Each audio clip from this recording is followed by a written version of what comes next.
All right. So welcome everybody to Hoon Academy Lesson 4. So this week will be a bit of a break from our previous lessons. The topic is going to be a little shorter and a little easier. And also after this class, we're going to have a real break because next week the Urbit developer community is communing in Lake Lanier for the Urbit Developer Summit. So next week there will be no class. There will be office hours this week after class as usual and on Thursday as usual, but next week there will be no office hours as well. However, I will be online and I will be checking and responding to messages throughout this time. So if you have any questions, definitely feel free to reach out to me as usual. Okay. And since we're having a break, it's a great chance to get up to speed on these first 5 lessons that we did. And this officially marks the halfway point of the course. So once you're here, it's a big milestone. We're halfway through. Um, all right. So yeah, any questions about the schedule? But yeah, next week we're all going to be in Georgia, so no class, no office hours.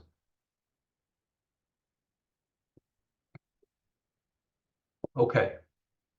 So if there's no questions about that stuff, then let's get into our main topic for today, which is going to be lists, one of our main topics. So recall from last lecture that we were making cell type structures with the Buck-Cole room, right? Buck-Cole, that room. For example, we could specify that we're making a type that's a cell of 2 numbers. So here I'm saying tis 2 numbers. So I'm defining a new thing called 2nums, and I'm pinning that definition to our dojo. I'm saving that in our dojo state, okay? And the definition is going to be this Buck-Cole. We're making a new cell type, and the first entry is a pat UD, and the second entry is a pat UD, and then we close it off with this tis tis. So we're making a new type, which is just 2 pat UD numbers, right? We press enter, and we can do ket hep 2nums 1, 2. And that fits, right? But if we make a cell of 3 numbers and try to fit that mold, it's going to fail, right? Because this specifies that you have to have 2 numbers exactly in there. And likewise, if you make a type that's a cell of 3 numbers, and then you try to cast with that type to a cell of 2 numbers, that is also going to fail, right? Because Buck-Cole is saying we need exactly 3 numbers, 3 entries in our type, and something with 2 entries is not going to fit that, right? So sometimes when you're computing, you need a data type that knows that doesn't know how many entries it's going to have. In Hoon, this is solved by what's called recursive molds. And recursive molds are molds that do not require a fixed size, but can be as long or as short as you need, okay? And the simplest possible example of a recursive mold is going to be a list. For those of you with computing background, you may be familiar with what the idea of a list is, right? So a list is going to be a structure with the same data type in all of the entries, but a variable length as short or as long as you need, all right? So let's try a simple example of making a list of numbers in Hoon, okay? And we're going to take a look at this piece of code right here, okay? And I'll drop this in the chat for you guys. So what is going on here? Let's dissect this piece of code bit by bit. And let's start with this right side right here, this part underlined in red. Let's try to figure out what's going on just there, all right? So recalling that we learned that everything in Urbit is a binary tree, the internal data representation of this structure looks like this, right? So we have a rightwards branching binary tree, And the last element of the rightwards branching binary tree is this null character, this sig, right? And this is an example of what's called a null terminated tuple. And a null terminated tuple is a necessary structure for something to be a list. You can also write this as a cell of cells, right? And this is going to be exactly this structure, right? So it's a cell of 1 and another cell of 2, and then on the right side is cell of 3, and then so on and so forth, and then 5 sig is the last thing, right? So this and this are the same thing written two different ways. And if you want to sugar syntax this, it's going to look like this, right? So this is what we wrote originally in our code right there, all right? So this is kind of a privileged structure in Hoon, this null terminated tuple. So there's a few ways to write this. So here's two ways you can write this structure. Another way you can write this is this sugar syntax where you pull out this sig and you put it in the front. So these 1, 2, 3 are three different ways of writing the exact same structure. And this sig in front helps for legibility because then you can know there's a sig at the end without having to read all the way to the end, right? So these are the exact same thing, just two different syntaxes. And let's prove that by doing this. You press enter and it displays the syntax, right? There's also a rune to make a null terminated tuple called col sig. It takes indefinitely many children and just creates the null terminated tuple of all those children you gave it, right, with this sig at the end.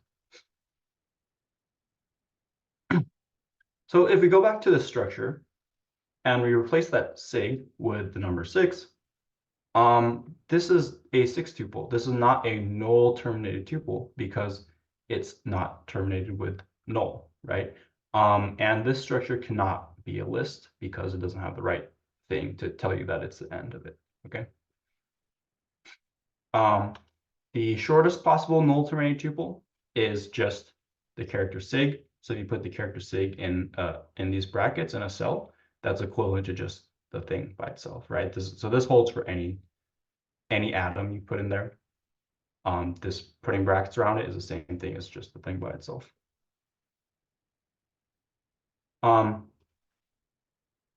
However, just because something has this structure doesn't necessarily mean it's a list, and that's why we have this left side of the code here. All right, so we'll delve into that, what that means in a moment.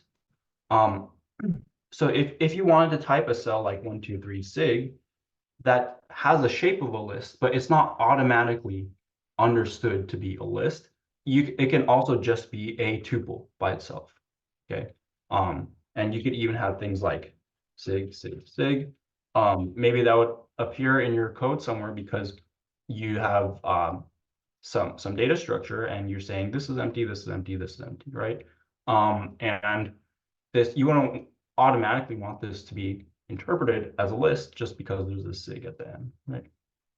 So that's what this left-hand side of this code is doing. It's saying, let's make this data structure be known to be a list of numbers, okay? So let's understand this. First, let's draw our attention to this senhep rune. Do we recall what the senhep rune does? Was the gate? Yes, very good, Isaac. So the senhep rune, we learned that it calls a gate and it gives the argument to the gate, and then it gives you the result of that call, right? So that tells us something. That tells us that this thing, this list, it must actually be a gate. And that is, in fact, true.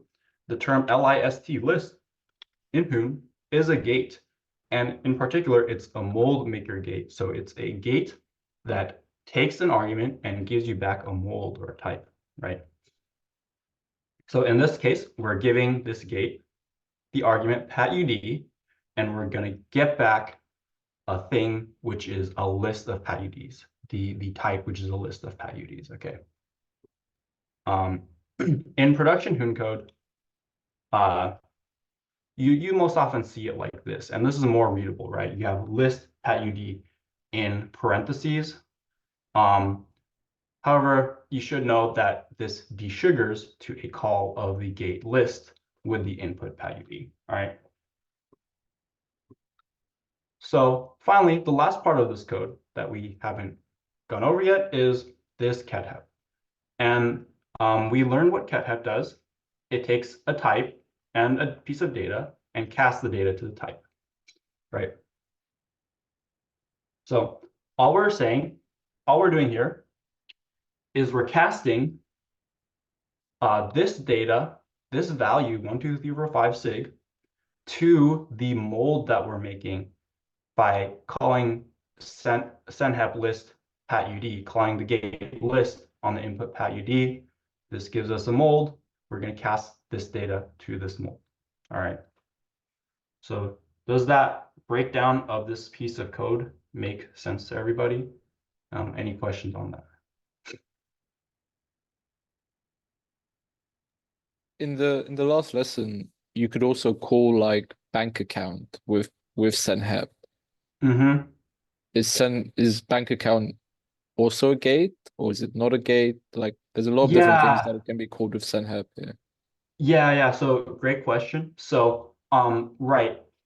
Molds are also gates, so that's kind of a subtle thing here. So what you could do, you can also, and you can call any mold as a gate. So what you could do is replace that cathep with a senhep at the beginning, and this also works. So you can take you can take, you can call the gate list with argument PAT-UD.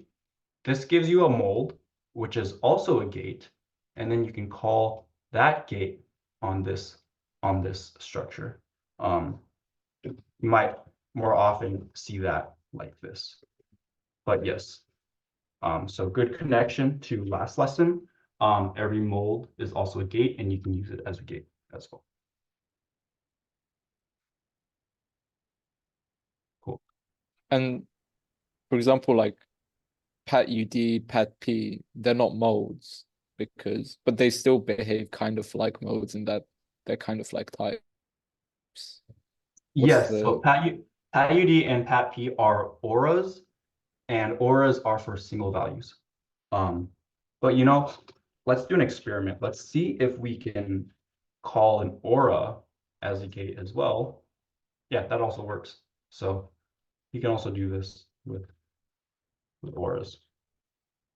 Um, but yeah, so auras are for atoms, for single values, and molds are things you build out of auras to make more complex structure. Like here, we're building a list of PAT-UDs out of the aura PAT-UD. and auras are also gates.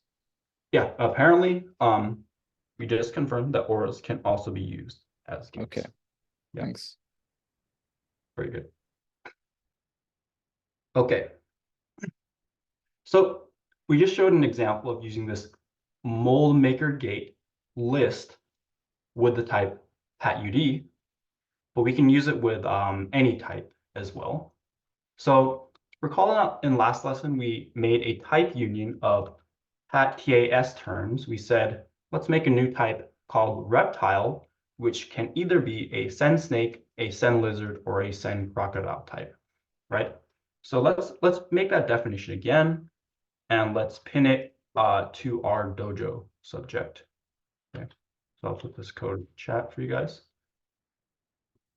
And then let's make a list of the reptile type. Okay, so here we're going to say, call this mold maker list on reptile, our reptile type, to make a type, which is a list of reptiles.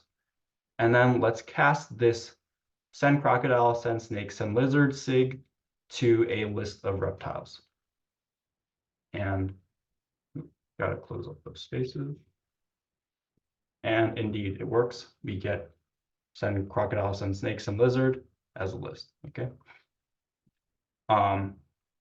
You can write this in the sugar syntax, which is a little more legible, which would look like this. Okay, so list reptile, and cast this thing to a list reptile.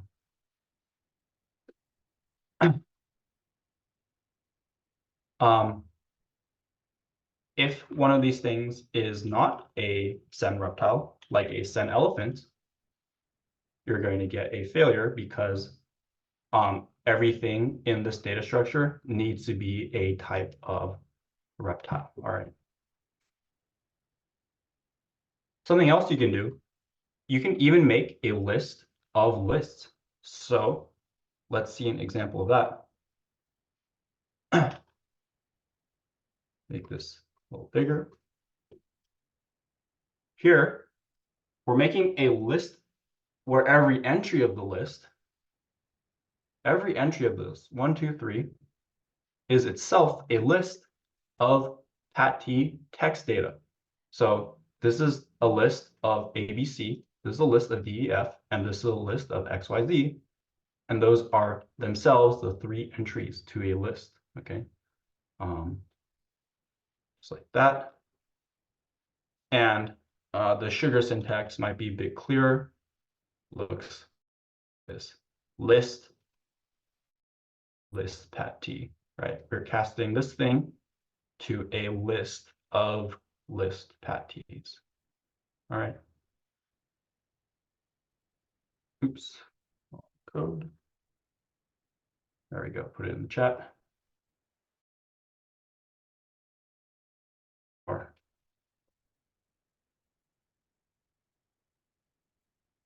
so list is the first mold maker gate we're going to learn, but there are many others that we're going to learn later. The mold maker gate set can create a set of any type, which has to have unique elements.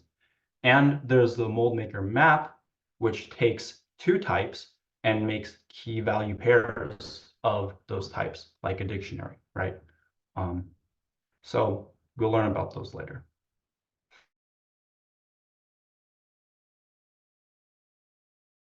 So if lists are represented in a tree structure, is it faster text or the tail list?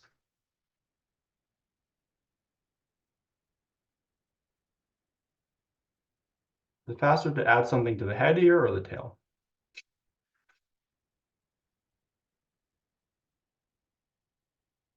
Anyone have a guess? The tail. Okay, so why would it be the tail? I'm thinking because you don't need to rearrange the entire list to add something to the tail. You can just replace a smaller part. Yes, but you also, if you're adding something to the tail, we need to be like, we need to start, this is the data structure, and we need to go, am I at the tail yet? Nope. Am I at the tail yet? Nope. Am I at the tail yet? Nope. Am I at the tail yet? Yes, here's a tail. I'll add my thing right here, right? So if we're adding something to tail, we gotta go all the way down and find where the tail is. Ah, so it's actually faster to add it to the head. Yes, exactly. It is faster to add something to the head because we can just start here, the root of the tree, be like, ah, here's the head. Let's put something right here. Okay. So just like this. So on the left here, we have a null terminated tuple. And then we can just set that as a tail of another tree. Just put it on the right and then put something on the left like this. And that's just adding something to a head of the list, all right? In code, this operation looks something like this, okay? So I'll drop the code in the chat for you guys. So what's going on here? We're doing tisfas, my list. We're declaring a new variable, a new face, which is a list of PAT-UDs, and we're giving it the data 234 sig, okay? So that's the first line. And the second line we're doing Cohort of the number 1 and my list. So we're using Cohort to make a cell, the head of which is the number 1, and the tail of which is your list from before. And that is exactly what this operation is. You're making a cell with 1 as the head in your old list as before. And then we're just casting that result to make sure it's a list. And that is going to give you a list with 1 at the head, which is just exactly what we did here with this Cohort. All right. And to make this a little easier to read, we could also done this in this sugar syntax. We can just, we're literally making a cell of the number 1 and my list. And that is going to be your list with the number 1 appended to the head. All right. If you didn't do this casting here, so if you just did this, remove that casting, you get something that is the same data structure underneath, but the Hoon compiler is parsing this literally as a cell of 1 and your list. This is exactly the same data structure, but understood in a different way. That's because it's thinking it's a cell of a number and a list, but you have to cast that to a list to make it be understood like this. All right. Any questions on appending something to the head of a list? You might be coming onto it, but before that, when you were doing the 2D list of lists, what is the ITT in the Dojo result? So this is a good question. And we will be coming on to that next. Okay, sure. Yep. All right. So as we mentioned, the empty list would just be the character sig by itself.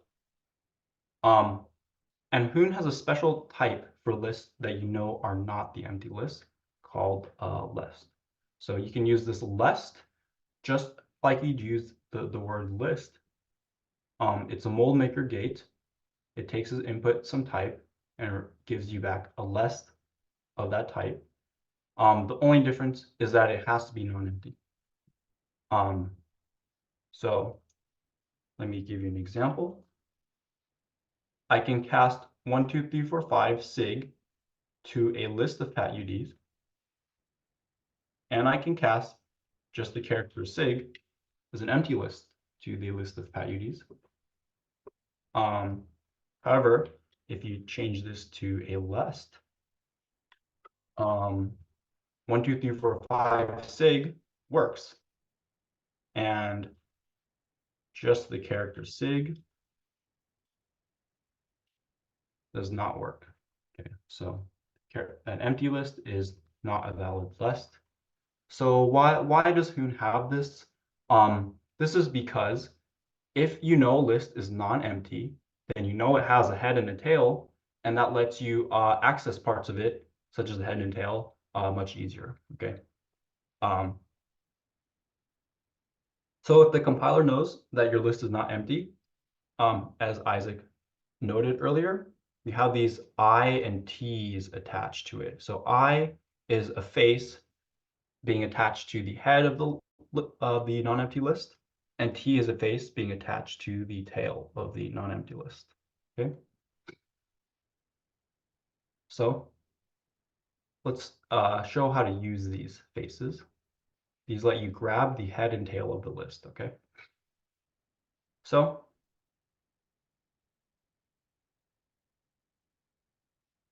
let's take 1, 2, 3, 4, 5 sig, cast it to a list, a non-empty list, and give it the face A. Then if we do I dot A, what's going to happen if I get I dot A? Does anyone have a clue what's going to happen if I press enter right there? Should be 1. Very good. Yes. So I dot A gives me the value 1, the head of the list. And if I do T dot A, does anyone know what I'm going to get when I press enter? Everything else that's not 1. Yep, very good. So T dot A gives me the tail of the list, which is 2, 3, 4, 5 sig. And this gives us a nice structure to lists, because you always know that the tail of the list is also a null terminated tuple, right, with the rightwards branching structure. And so you always know that the tail of the list is going to be a valid list as well. So that's a really nice property. So you can always just grab the tail of a list. It's also a list, okay? So just like so, right? We're grabbing the tail. T dot A is just grabbing this part of the data structure. All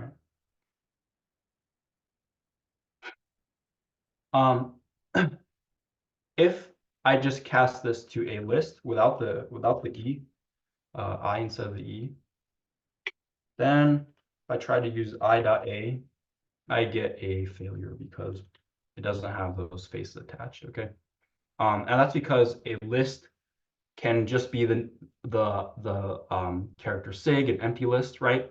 And you can't attach a head and a tail to something that's empty. So that's why this distinction exists in the type system. There's one more way that you can make the compiler know that your list is not empty. Let's take a look at this code right here. Okay, so this first line, just as before, we have the data 1, 2, 3, 4, 5 sig in a cell, and we're going to cast that to a list of PAT-UD numbers, and we're going to give that the face A. Okay, so this is just what we just did, same as what we just did. Then the second line, we're going to use a rune that we learned in last lesson, this what sig, okay? And if you'll recall what this rune says, it says, let me test this first child you give me. Let me test this input. If that is a sig, then do this, the second child. Otherwise, do this, okay? And this rune right here, we haven't learned yet. But this rune just literally just crashes your program.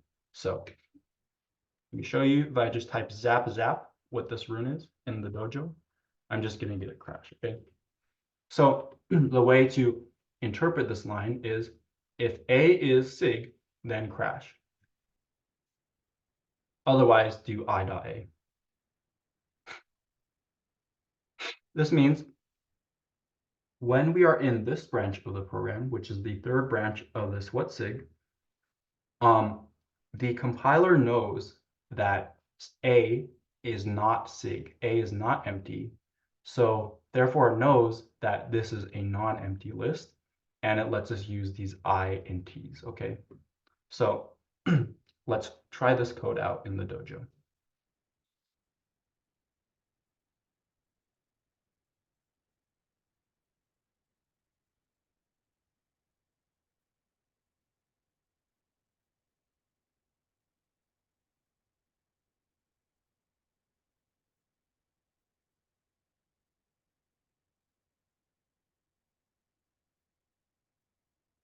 And it works. So here we can use this I dot A because we tested in this line that A is not the empty list, okay? And similarly, we can also do T dot A to grab the tail there, okay? And if I take out that line, I'm going to get a failure here. It's going to crash, okay? All right, so that section is just about how to use these I's and T's to get the head and tail of a list. And that's a really neat way to navigate in a list, do operations with it.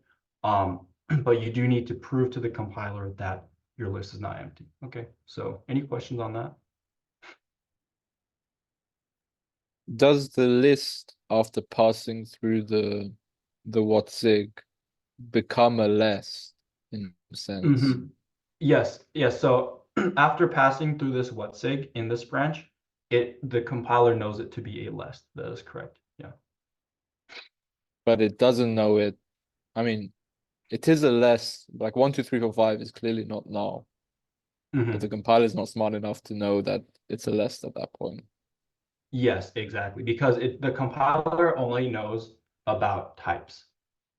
It doesn't know about values. It's some programming languages can do this where they infer a type from the value, but Hoon is pretty conservative about this. So in general, the compiler knows what type something is when that information is like passed to it, or you tell it what it is.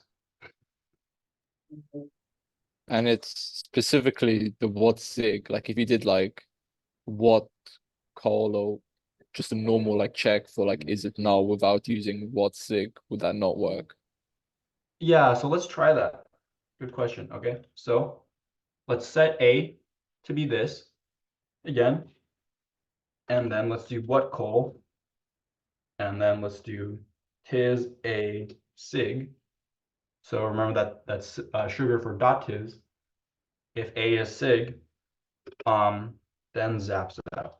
Let's crash, okay? And then otherwise, let's get I dot A. And that doesn't work because this dot tis actually just checks values, okay? So this is saying, does A have the value 0? That's essentially what this is. And this WotZig is a little bit different because that's a type that's branching on the type. Now, something else we could try. We can maybe try this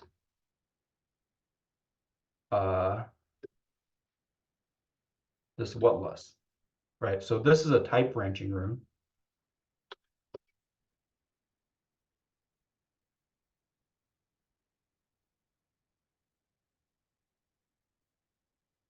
Okay, and that doesn't work either. So basically, this WotZig is kind of privileged in conveying to the compiler that your list is not null, and this is essentially like you pretty much only use this with lists or other iterative types. That's basically like this rune is pretty much only used in this case to tell if your list is empty or not. So yeah, great questions. Steve says, presumably it only becomes a list if the first argument is a list. I'm not 100% parsing, but maybe if you can rephrase that, I can answer it better.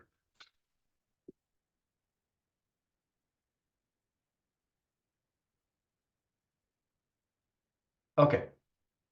So if there's no more questions, let's move on to the next section, the list library.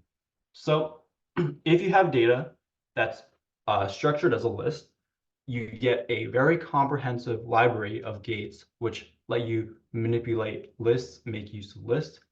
And because of this, lists are a great way to store data because you get a lot of free stuff built in, right? Here's a link you can use to reference all the list library gates in Hoon. All right, so if we go to that link on the doc site, we shall see that there are all these different gates that we can use on lists. There's a lot of them.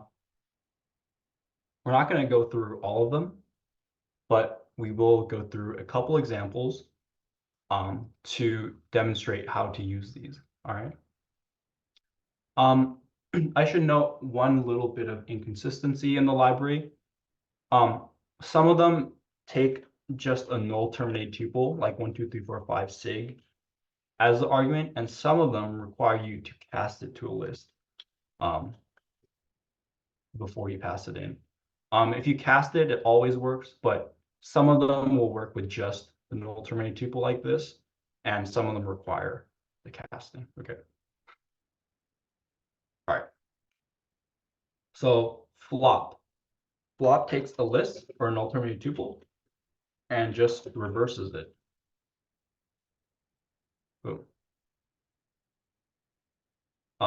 Golf takes a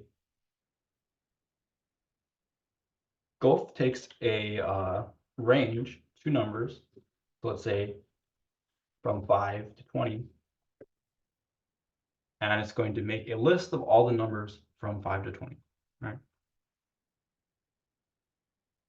Length takes a null terminating tuple and gives you the length of it.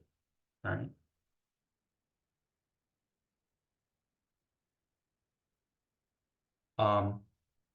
Snag, you can grab the element at a certain index. So here we have a list of the text tomato, cucumber, orange, avocado, and we want to grab the thing at index 2. Okay. So in this case, it's orange because this is index 0, this is index 1, this is index 2. All right. We can also replace the index, an index of a list with another thing. So snap is going to replace something in the list with something else, and snap is going to require that you do this casting. Okay. So let's replace the thing at 3 with pepper. All right. So this formatting looks a little odd right here because a list pat T is a special type called a Wayne. You don't have to worry about this too much. This is correct. This is the same thing as cucumber, orange, pepper, sig. Okay.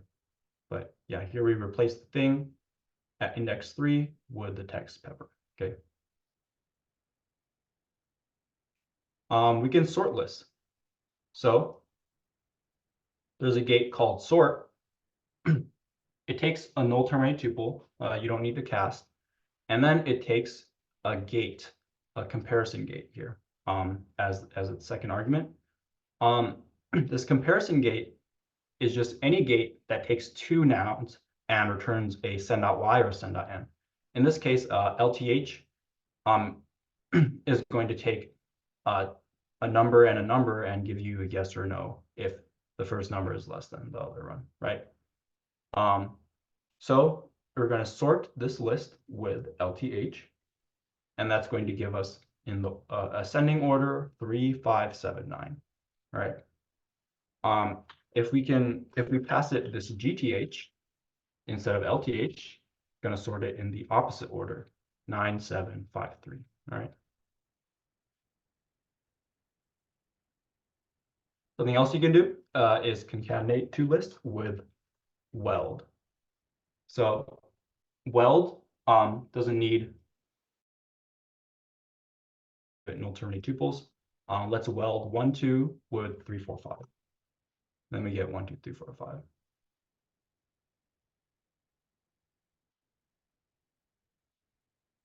5. This next one does something interesting. It's called roll. Let me show you some examples.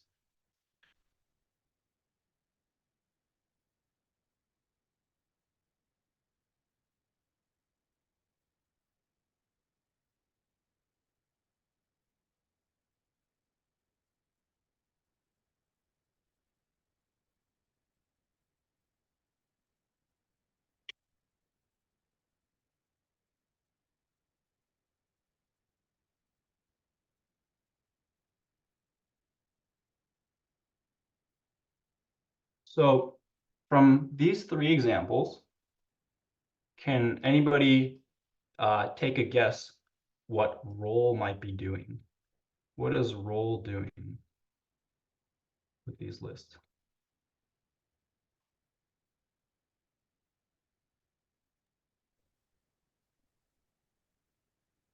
It looks like it's applying the gate to each element in the list and what do you call this in normal computer science? It's accumulating the value. Very nice. In other languages, this is usually called accumulate. So what are we doing here? We're rolling across this list with the gate add.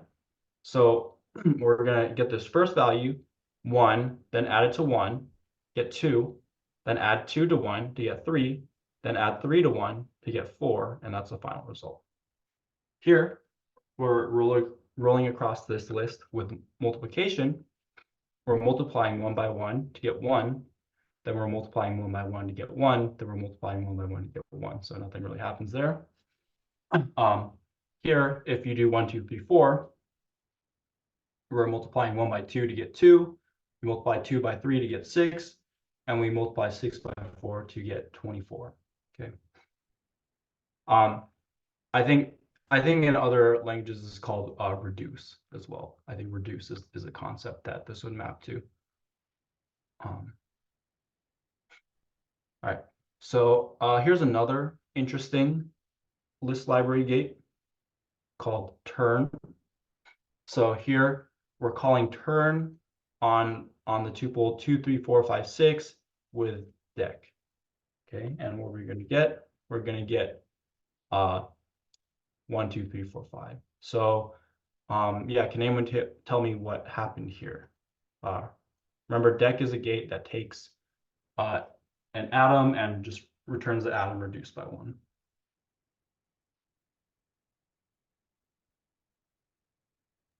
I guess I just applied the gate to every single thing individually in the list.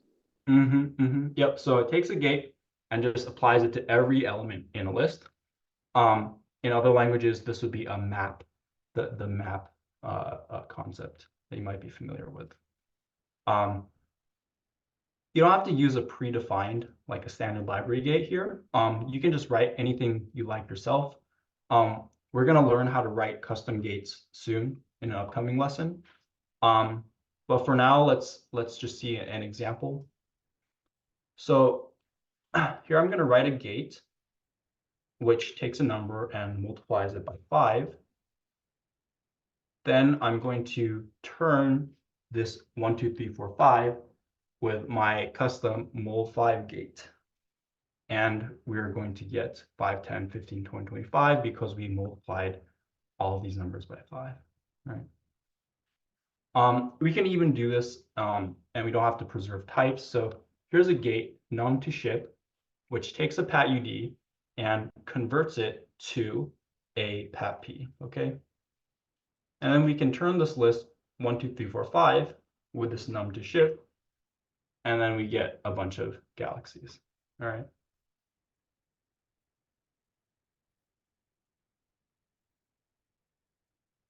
All right, so one last list library gate that we're going to cover. Skim, okay? So skim is going to take a list and a gate, and that gate takes one argument and should either return a yes or no. And we're gonna shorten that list with only the things that return yes when passed through the gate. This is equivalent to the filter concept that you may have heard of in other languages. All right. So let's define a custom gate is even. So this gate is going to return yes if a number is no if numbers are. And then we're going to run skim on the list 1, 2, 3, 4, 5, 6, 7, 8, 9, 10 with is even, and that will give us back the list of 2, 4, 6, 8, 10, only the even numbers in there. All right. So again, this is like filter. We're filtering the list with only the things that give us a yes. Okay. All right, so that brings us to the end of the section on lists. Are there any questions on these library gates, lists in general? These list standard library functions, given some of them can take null terminated, just normal null terminated whatevers. Yeah. Yeah. Does that make, I don't know, Hoon not very type strict, or like what's going on there? Yeah, so there's a bit of an inconsistency. Uh I think Hoon was developed in a way to be like uh to do like just enough of what you needed to do. And it was less like how like mathematicians or theoreticians might define a language where you'd be very careful about type consistencies. Something that we've been thinking about doing is uh changing this library so that they all either require a cast or they don't need a cast. Um, and that would make the language a little bit more consistent in its behavior. But yes, in general, uh, I'm not like a programming language like theoretical programming language expert or anything, so I don't know like exactly what classification Hoon would have, but yeah, does that help answer your question? Yeah, it's like, I mean, if it just could accept any null terminated tuple, then is that its own type, kind of in like does Hoon see that as a special type, or is it just like if it's not a tuple, it just crashes? It can technically accept any tuple, or sorry, um any tree of Yeah, numbers, so but if it's not a so tuple, then it'll just crash. yeah. So that's a good question. It's gonna crash because the way that this is implemented is inside the turn gate, it just does a casting in there. It just has a ket have in there. And so if you give this something like okay, so let's try our is even. Actually, what's a good example? Okay, so sort. All right. So let's try to sort something that's uh that has a like a weird tuple structure. All right. What's gonna happen here? We're gonna get a failure. So this isn't a proper null terminated tuple because there's a pair of two things. Like there's two things in the first left branch. Um, and what happened is we got a crash, this need have error, because this if it takes a null terminated tuple, then that just means the typecasting is happening within the sort, and that typecasting in there is failing. That makes sense? Yeah, it's a bit of a probing question, but the failure looks like it's a nest fail. It looks like a Mhm. type failure as opposed to just like a runtime like failure. Yeah, it's a type failure because you're trying to cast this against it's basically like the same exact thing that would happen if you did this. Or sorry, I think it was the same exact thing. That's not the same exact thing, but it's something like this is happening. Yeah, like it's basically like this, right? So I tried to cast this to a list pat ud and it's giving me a failure, right? Oh yeah, understood. Yeah, that's basically what's happening inside the sort. Steve said, logically, shouldn't roll take a list rather than a list so it doesn't have to handle empty lists? Rolling an empty list against mole returns one for some reason. So that's a great question. We're going to, I kind of papered over the behavior of roll, but we'll learn in a future lesson why that occurs. Basically, when you roll, okay, so let's try that. Let's roll an empty list with mole.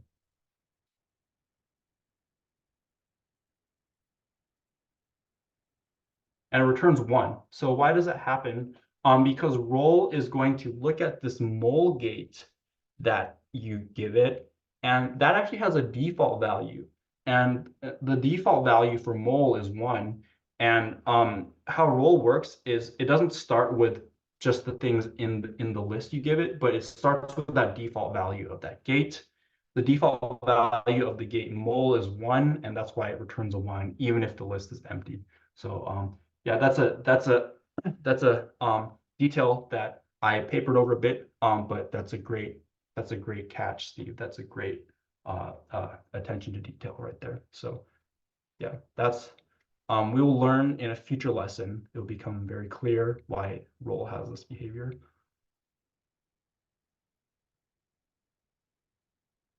All right.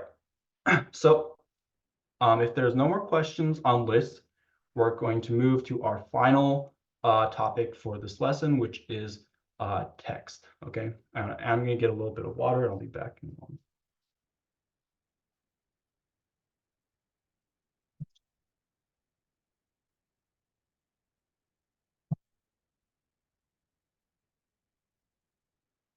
All right, let's talk about Hoon's text system. So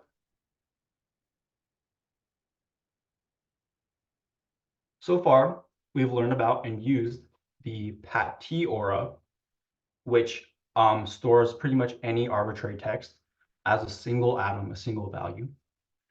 And we've also learned about and used the pat-tas aura, which is more restricted, and it is also both a type, its own type, and a value. This shows all the ways that you can represent text as an atom, as a single value. And the only one we haven't learned about yet is this pat-ta not. So from this lettering, we should be able to surmise that pat-ta is more restrictive than pat-t and less restrictive than pat-tas, right? Every pat-ta should be a valid pat-t, and every valid pat-tas should be a valid pat-ta, right? And that's exactly what not is. So not permits only lowercase letters, numbers, and these 4 symbols. We don't use it too much in this course, but if you move on to learning about the core system, you'll see this pat-ta a bit more. Okay.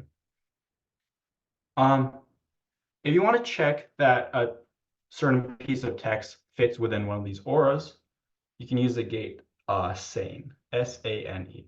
Okay. So sane is a gate that builds a gate.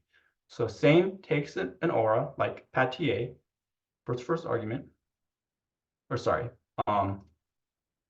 it's going to take the aura formatted with this sen in front. Okay, so it's a sen, not a pat.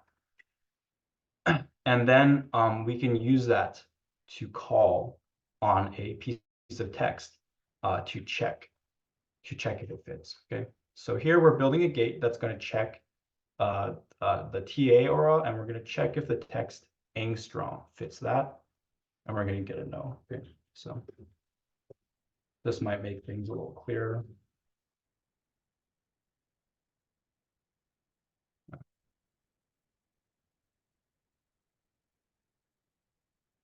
We're going to build a gate with the same sen TA, then we're calling that gate on the text angstrom. Okay.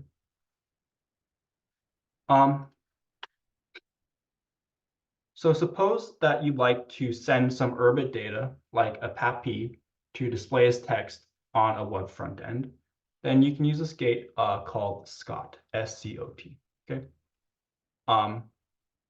Scot is going to take an aura, and then a piece of data in that aura, and then it's going to return that text. So this is it's formatted this way because it's a not, but we can cast that to a pat-t, and then we'll get the text sample palmet. All right. Suppose you wanted to go the other way. So suppose that somebody typed in some data on a front end, and it's supposed to be a planet name, and you want to convert that piece of text to a planet, a pat-p. You can use this slab. So if you do slab sen p with the text sample palnet, this is a piece of text, then you're going to get back this number, which is actually the number underneath the pat-p.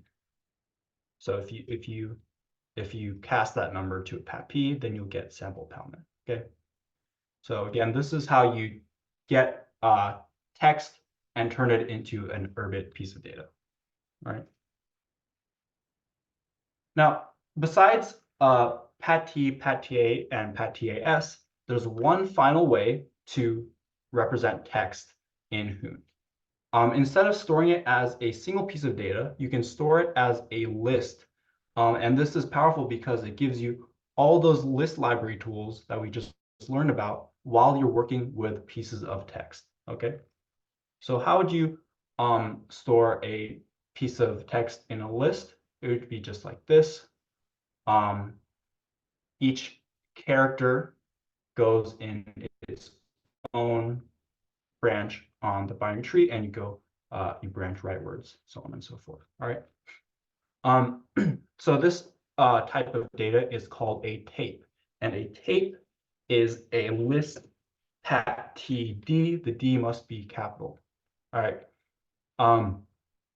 This TD means it's data of type pat T limited to 8 bits, and that's what this capital D means. Okay. If you're writing something as a tape, it's represented with double quotes around the text. So double quotes means a tape represented as a list. Single quotes is going to be your pat T represented as an atom, right? So that's going to be an atom. That's going to be a list, okay?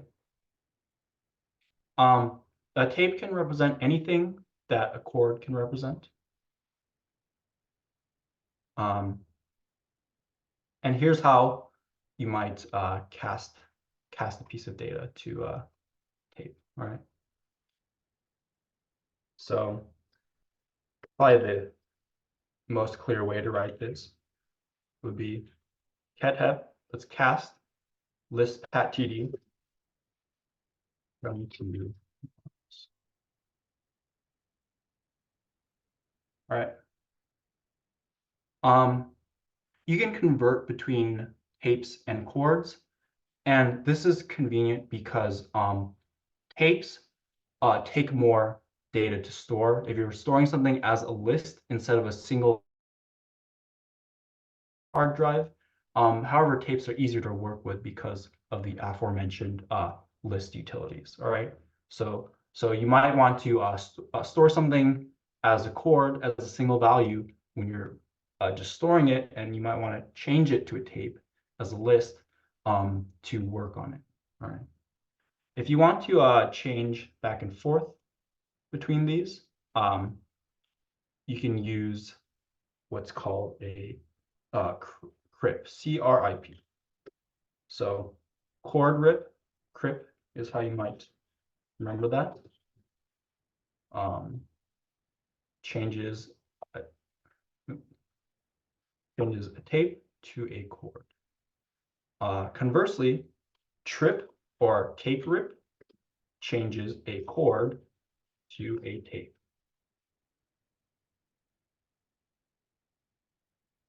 And that's how you go back and forth between tapes and chords, between lists and single values, okay?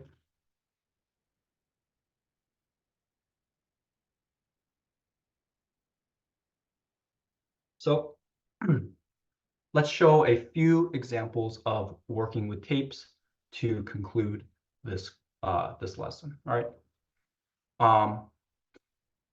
You can use cus to make a piece of text all capital.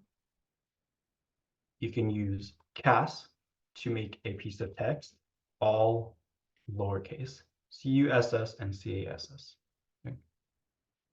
You can use trim to split a tape into 2 parts. So here we're trimming this tape at the 18th position, all right, and it becomes 2 parts. As we mentioned, we can use all the list libraries on tapes, all right? So find is going to find a matching sublist within a list. So we can find the position of needle within this long piece of text, and it's going to tell us that it exists at position 12, all right? That's kind of cool. We can use flop. Remember, flop reverses a list. We can also reverse a piece of text. with flop. Weld concatenates two lists, and we can also concatenate two pieces of text with weld. Snap replaces an element of a list, a single element with another one, and that also works with a tape. So if there's bats in my house, maybe I'd rather have cats in my house. So let's change that B to a C. Remember, tape is a list of pat TD atoms. So this thing that you replace here, that you put in here, should be pat TD, right? And you can add something to you can add something to the head of a tape with the cell notation, right? Remember, we added something to the head of a list just by making a cell of that first element and the original list.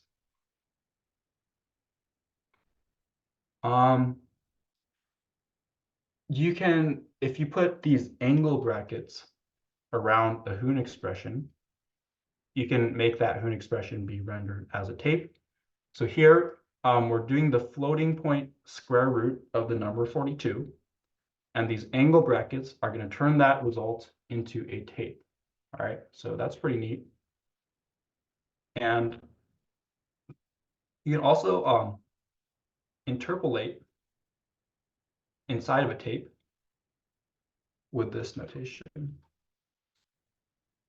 So here we're setting this face X to the text Tuesday.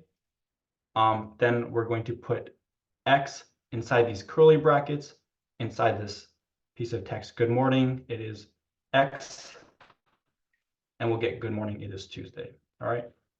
If we want to change this to Wednesday,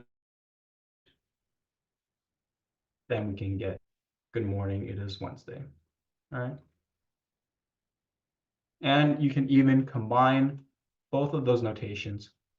Here we're saying let's set X to be the floating point square root of the number 42. And then the next line we're going to say the square root of 42 is X. Remember, these angle brackets are taking that Hoon data and representing it as a tape. Then these curly brackets interpolate that tape inside another tape. So that's why we have this notation right here. Let's press enter, and we're going to get the tape. The square root of 42 is 0.648075. Okay, so you can certainly imagine there's a lot of uses for these interpolations, right? All right, so thank you, everybody.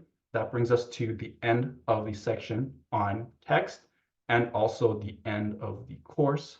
Do you have any questions on lists or text?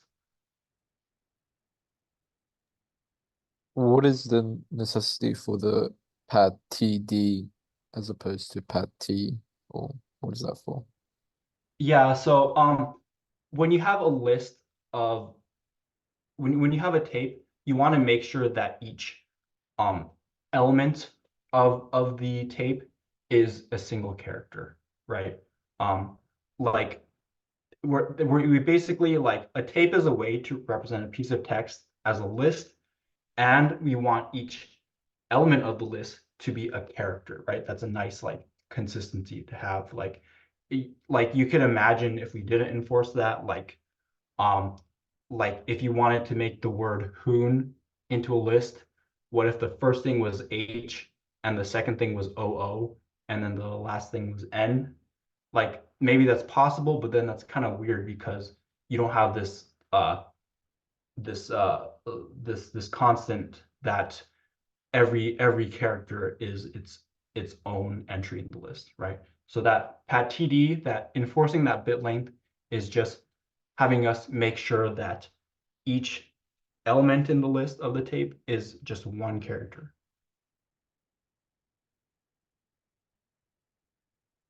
Does that help? Yeah, thanks. All right, any other questions? A single ASCII character, what about Unicode? That's a good question. Does Unicode possibly take more than 8 bits?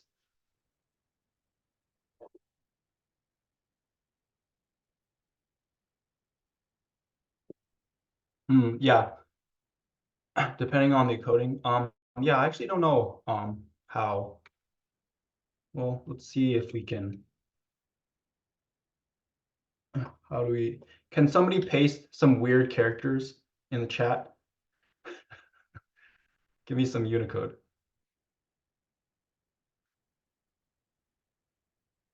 I don't even know how to type it on the keyboard.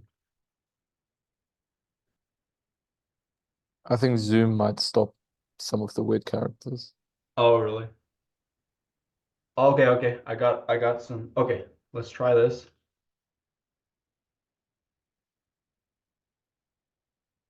Okay. So pass this to list.td. Okay. It's working.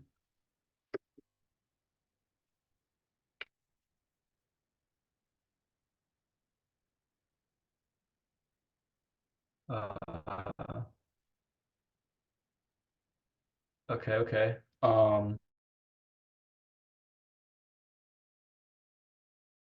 Zap. All right, .a. Okay, so it gives us this bad text, and I think that is indeed erroring because this is more than 8 bits. That's a good question. Like I'm able to put these weird characters in the double quotes, but if I try to grab one of them, it's right, it's saying this is not a pat TD, right? Um let's try the word tape. Um